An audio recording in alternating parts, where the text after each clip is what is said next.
అసలు వినాయక చవితి ఎందుకు జరుపుకుంటారో తెలుసా నీకు? ఎందుకు చేసుకుంటారేంద్రా? పాయసం, కుడుములు, ఉండ్రాళ్ళు, బొబ్బట్లు బాగా తినొచ్చు. అది కాదురా, అసలు వినాయక చవితి ఎందుకు జరుపుకుంటారు? ఇంకా ఏంటి మర్చిపోయారు, పులిహోర కూడా తింటారు. రే అసలు ఎందుకు జరుపుకుంటారో నేను చెప్తా ఇను. వినాయకుడు, గజాననుడు, లంబోదరుడు, విఘ్నేశ్వరుడు ఇలా ఎన్నో నామాలతో ముద్దుగా పిలుచుకుంటారు భక్తులు. హిందూ సాంప్రదాయ ప్రకారం వినాయకుడు సకల దేవతా గణములకు అధిపతి. ఏ పని చేసినా అడ్డంకులు తొలగించేవాడు. ఏ పని చేయాలనుకున్నా, ఏ శుభకార్యం చేయాలనుకున్నా ముందుగా పూజలు అందుకునేవాడు. విజయాన్ని అందించేవాడు, జ్ఞానానికి దిక్కు. అందుకే ఆయన గురించి తెలుసుకోవాలంటే అందరికీ చాలా ఇష్టం. వినాయక చవితి రోజు ఆయన పుట్టుక గురించి, అసలు వినాయక చవితి ఎందుకు జరుపుకుంటారో తెలుసుకుందాం. వినాయక చవితి భారతీయులు జరుపుకునే పండుగలలో అతి ముఖ్యమైన పండుగ. పురాణాల ప్రకారం అసలు వినాయక చవితి ఎందుకు జరుపుకుంటారు అంటే, పూర్వం గజరూపంలో గల రాక్షసుడు పరమశివుడి కోసం ఘోర తపస్సు చేశాడు. ఆ రాక్షసుడి తపస్సుకు మెచ్చి పరమశివుడు ప్రత్యక్షమై ఏ వరం కావాలో కోరుకో అన్నారు. అందుకు రాక్షసుడు ఎల్లప్పుడూ నువ్వు నా ఉదరం పైనే ఉండాలి అని కోరాడు. శివుడు అతని కోరికను మన్నించి గజాసురుడి కడుపులో ప్రవేశించి నివసింపసాగాడు.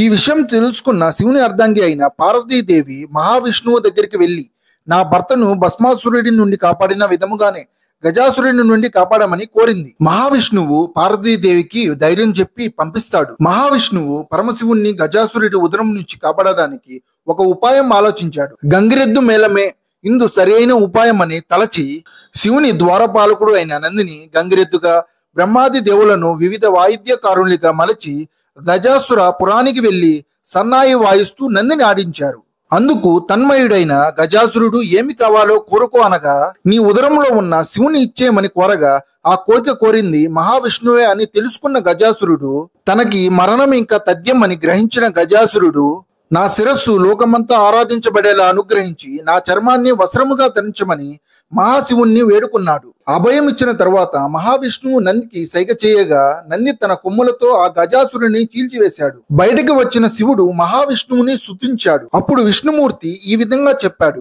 అపాత్ర దానం చేయకూడదు. దుష్టులకు ఇలాంటి వరాలు ఇస్తే పాముకి పాలు పోసి పెంచినట్టే అన్నారు. వినాయకుడి పుట్టిక గురించి అందరికీ తెలిసి ఉంటుంది. మహాశివుడు కైలాసానికి వస్తున్నాడని తెలిసి పార్వతీదేవి అభ్యంగ స్నానం చేయడానికి నలుగు పిండితో ఒక బాలుడిని చేసి ప్రాణం పోసింది. ఆ బాలుడను కాపలా ఉంచి స్నానానికి వెళ్ళింది. ఆ సమయంలోనే శివుడు కైలాసానికి చేరుకున్నాడు. లోపలికి వెళ్ళనీయకుండా శివుణ్ణి ఆ బాలుడు అడ్డుకున్నారు. వారిద్దరి మధ్య వాగ్వాదాలు జరిగాయి. కోపంతో బాలుడు తల ఖండించి లోపలికి వెళ్ళాడు. పార్వతీదేవి సర్వాలంకరణలతో శివుని వద్దకు వచ్చింది. ఇద్దరు మాట్లాడుకుంటుండగా ద్వారంలో నన్ను అడ్డుకున్న బాలుడిని సంహరించిన విషయం చెప్పాడు. ఆ వార్త వినగానే పార్వతీదేవి దుఃఖించడం మొదలుపెట్టింది. శివుడు పార్వతీదేవిని ఓదార్చి తాను తెచ్చిన గజాసురుని తలని బాలుడి మెడకు అతికించి ప్రాణం పోశాడు. ఆది దంపతులు ఆ బాలుడిని కుమారుడిగా స్వీకరించారు. అతనికి ఎలుకను వాహనంగా ఇచ్చారు. ఆ తర్వాత పార్వతీ పరమేశ్వరులకు కుమారస్వామి పుట్టాడు.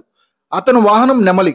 అది అలాగ ఉండగా ఒకరోజు మహాశివుని దగ్గరికి మునులు, దేవతలు వెళ్లి, మేము ఏ పని మొదలు పెట్టినా ఏ ఆటంకం రాకుండా ఉండడానికి మేము కొలుచుకోవడానికి ఒక దేవుడు కావాలని కోరారు.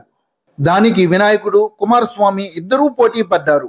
ఈ సమస్యను పరిష్కరించడానికి మీలో ఎవరు ముల్లోకాలలో ఉన్న అన్ని పుణ్య నదులలో స్నానం చేసి ఇక్కడికి వస్తారో వారికే ఈ పదవి అన్నాడు. దానికి అంగీకరించిన కుమారస్వామి వెంటనే తన వాహనమైన నెమలిపై బయలుదేరారు. విఘ్నేశ్వరుడు మాత్రం చిన్నపోయిన ముఖంతో పరమేశ్వరుణ్ణి ఈ విధంగా అన్నాడు, నా యొక్క బలాబలాలు తెలిసి కూడా ఇటువంటి షరతులు విధించడం సబవేనా? నేను మీ పాదదాసుడును, మీకు తెలుసు కదా. నా మీద దయ తలిచి ఏదైనా తరుణోపాయం చెప్పమని కోరాడు విఘ్నేశ్వరుడు. అందుకు శివుడు దయతో నారాయణ మంత్రం చెప్తాడు. ఈ మంత్రం ఒకసారి జపిస్తే 300 నదులలో స్నానం చేసినట్లే అవుతుంది. షరతు విధించింది తండ్రే, తరుణోపాయం చెప్పింది తండ్రే. కాబట్టి తాను గెలుస్తానో లేదో కుమారస్వామి తిరుగుతూ ఉంటే నేను ఇక్కడే ఉండి ఎలా గెలుస్తానో అని సందేహించకుండా తండ్రి చెప్పిన నారాయణ మంత్రం జపిస్తూ 3 సార్లు తల్లిదండ్రుల చుట్టూ తిరుగుతూ ఉండిపోయాడు.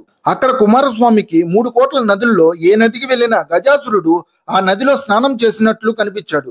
అన్ని నదులు తిరిగి కైలాసానికి వచ్చేసరికి అన్నగారు తండ్రి పక్కనే ఉన్నారు. అహంకారానికి చింతించిన కుమారస్వామి, అన్నగారి మహిమ తెలియక ఏదో అన్నాను, దయతో క్షమించి తన అన్నగారికి ఆధిపత్యం ఇవ్వమని కుమారస్వామి మహాశివుణ్ణి కోరాడు. ఈ విధంగా బ్రహ్మపద శుద్ధ చవితి నాడు గజాసురుడు విఘ్నేశ్వరుడు అయినాడు. ఆ రోజు భక్తులందరూ విఘ్నేశ్వరునికి అనేక రకాల పాలు, కుడుములు, పానకాలు, వడపప్పు, అరటి పండ్లు మొదలైనవి సమర్పించుకుంటారు. విఘ్నేశ్వరుడు తిన్నంత తిని తన వాహనానికి పెట్టి చీకటి పడే లోపల కైలాసానికి చేరుకున్నాడు. ఎప్పటిలాగే తల్లిదండ్రులకు వంగి నమస్కారం పెట్టబోతే తన వల్ల కాలేదు. ఆ రకంగా విఘ్నేశ్వరుడు ఇబ్బంది పడుతుంటే శివుని శిరస్సుపై ఉన్న చంద్రుడు పకపకా నవ్వాడు. చంద్రుడిని చూపు సోకి పొట్ట పగిలి కుడుములన్నీ బయటికి వచ్చేశాయి. దీనికి పార్వతీదేవి దుఃఖిస్తూ ఈ విధంగా శాపం పెట్టింది. నీ చూపు తగిలి నా కొడుకు మరణించాడు. నిన్ను చూసిన వాళ్ళు శపించబడి నీలాప నిందలు పొందుతారని శపించింది. పార్వతీదేవి ఇచ్చిన శాపాన్ని ఉపసంహరించుకోమని బ్రహ్మదేవుడు కోరగా, ఏ రోజు అయితే చంద్రుడు నా కుమారుణ్ణి చూసి నవ్వుతాడో ఆ రోజు చంద్రుడిని చూడరాదని శాప విమోచనం కలుగు చేసింది. ఒకవేళ చూసినా నీలాప నిందలు ఎదుర్కోవలసి వస్తుందని చెప్పింది. ఇలా నీలాప నిందలు ఎదుర్కొన్న వారిలో శ్రీకృష్ణుడు కూడా ఒకడు. వినాయక చవితి ఎందుకు జరుపుకుంటారో మీకు బాగా అర్థమైందనే అనుకుంటున్నా. నీకు బాగా అర్థమైంది అనుకుంటా. మర్చిపోయిన అక్కడ వినాయకుడి దగ్గర ఆనందం అంట. పోదవరా నువ్వు మారవరా.